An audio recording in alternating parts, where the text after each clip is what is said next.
And a lot of people have taken to Twitter to say that it's not fair that they should like hit fine. Like whether it's next year or 3 years, they say it's not fair because they've invested in the vehicle and now they can be penalised for it. What do you have to say about that? I completely understand. 10 years ago, the government said, buy diesel, it's the best thing for the environment. And yes, it is the best thing for the environment in terms of CO2. The government at the time, you believe they knew, the scientists told them this is going to have an effect on people's health in terms of nitrogen dioxide. They made that choice, they encouraged us to buy them, people bought them en masse. If I was there, I would have bought one if I was going to buy a car at that time. So to now turn around and say, actually, this isn't great, this doesn't work, we're now going to start charging you to drive your vehicle when you're advised to buy it, it does seem very unfair. The reality is, we need to find a way to generate funds.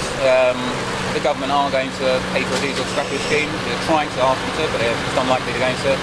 The government aren't giving London enough funds to tackle air pollution, so the mayor has to find a way. The best way they can think is to actually say, okay, let's get the worst polluting vehicles off the road. The way to do that is to make it expensive for them to drive, particularly in areas of high population, areas where children are. They are the priority, they are the most vulnerable. So it's unfortunate to get the double whammy for diesel vehicle drivers, but it does say, yes, there will be a small charge. You will have to pay this if you wish to drive in the most polluting areas. That will help to reduce pollution, and hopefully, over time they can then upgrade their cars to either, one that meets the legal requirements, or actually, the EV revolution is on its way.